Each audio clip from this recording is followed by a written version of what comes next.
Welcome back to Speak for Yourself, the most fearless show in sports. Whitlock and Wiley, Catino Mobley, and Rick Bucher are back. Let's return to the NBA, sponsored by the Capital One Saver card. What's in your wallet?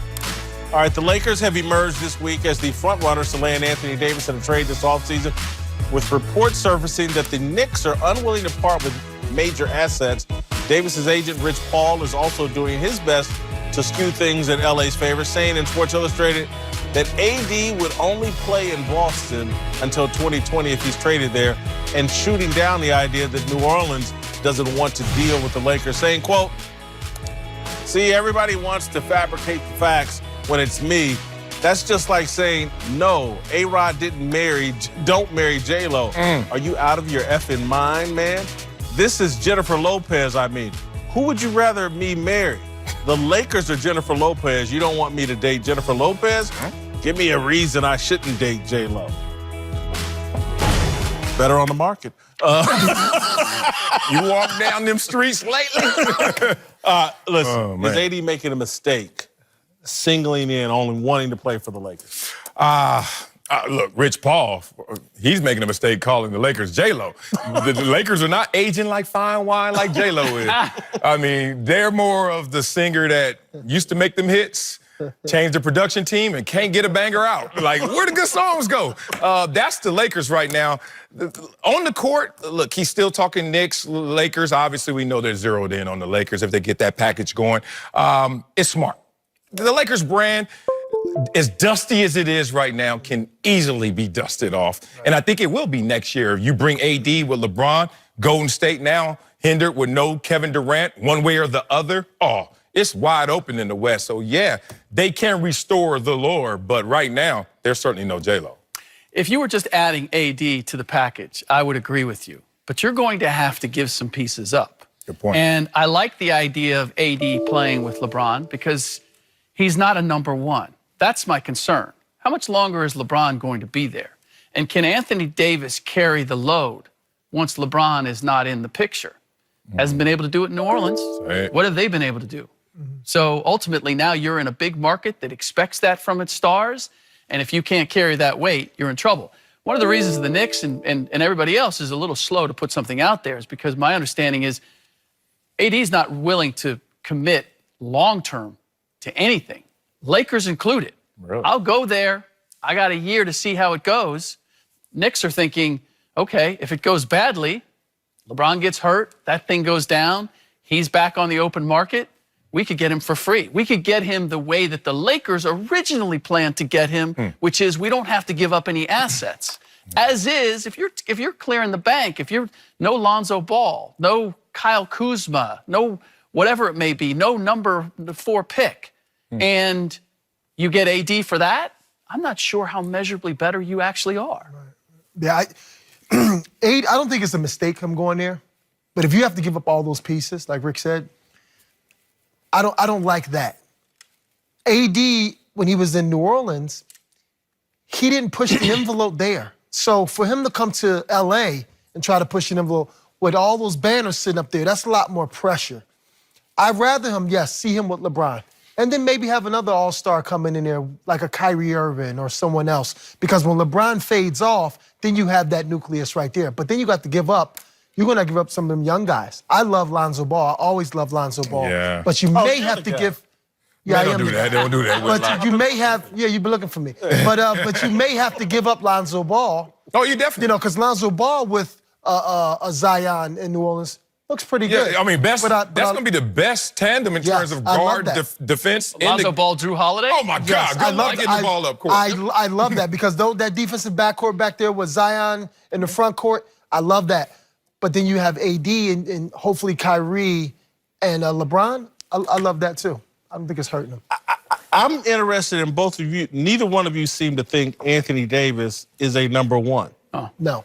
Tell me, why is that? The numbers say so. Rick, the numbers are skewed. The numbers, I've seen AD get 45 points, 17 rebounds, and 9 blocks, and you still lose. He's been doing that for 7 years. So I'm telling you, as an NBA player, it doesn't matter about that. It's how you affect the game. And you can affect the game with 9 blocks and 15 rebounds and 45 points. You should be winning the games. Yeah. Your record should be a lot better than what it is. You only been in the playoffs twice. Here's the distinction. Tim Duncan never got these monstrous numbers. Right. He just got winning numbers. Exactly. His 23 points were the most important 23 points. Yep. His 15 rebounds were the most important 15 rebounds. Kevin Love got monstrous numbers in Minnesota. They never sniffed the playoffs. Exactly. That for me, those numbers are hollow. If you have the kind of talent that Anthony Davis has, and I'm not saying he's not talented, immensely talented, but it's when and where you take over that game and how you take that challenge. Yes.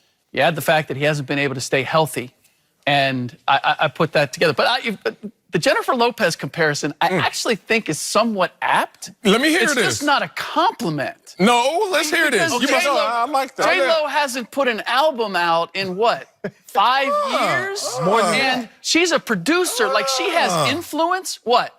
Because of her brand. Yeah. Not what she's actually I got caught up in the brand. producing, You're right. Yeah. And the Las Vegas show, I went. It's amazing. You like I it, love huh? me some Yeah, J-Lo. She got me here got and you. not here anymore. She always got me there. I'm She always thinking been more. happy there. I'm thinking more Ashanti or something. You know, like that's Okay. what the Lakers are. Like, you ain't even. Ashanti? Yeah, used to kill it, and now you can't put nothing out right now. That's the Lakers on the court. I'm thinking Tony Braxton. Anybody? Like no, like they used to run it, and now they're not. But like J Lo is still running it. Lakers are not running it. All right, before we go, Here you go. I'd like to explain in a bit more detail why I have a problem with the way social justice Warriors coach Steve Kerr handled the Kevin Durant tragedy. When asked by a reporter Monday night if he had any regrets about playing KD, Kerr dodged the question. Anthony Slater with The Athletic. Is there any regrets about bringing Kevin back into the series now with what happened? Again, I'm going to leave that to Bob.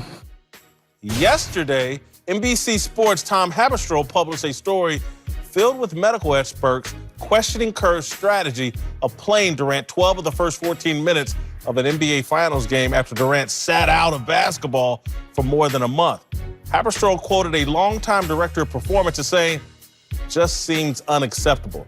Doesn't make any sense." The Warriors proceeded without caution when it came to Kevin Durant, who was expected to leave the Golden State this offseason. But listen to what Steve Kerr said about sitting Klay Thompson during Game 3. I never would have forgiven myself if I played him tonight and he had gotten hurt. So you live with the decision. You make a wise decision, the wisest one you can, then you live with it and you move forward. Unlike Kevin Durant, Thompson isn't expected to leave Golden State this offseason. As you're watching this show, Kerr and the Warriors are talking to the media covering the NBA Finals in the Bay. I'm sure he's being asked about his Game 5 no-limit soldier strategy with Durant. I hope Kerr is as talkative about Durant as he is on political issues. Kerr is a professional basketball coach, a high-paid high school gym teacher who loves to dazzle fawning media with political rhetoric and pot shots at the NFL.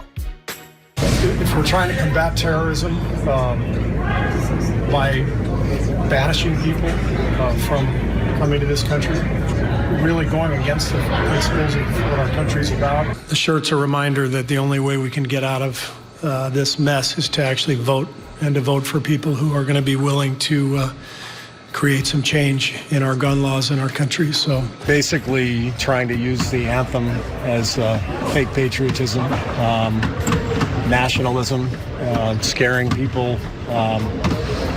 It's idiotic, but that's how the NFL has handled their business. It's going about it completely opposite.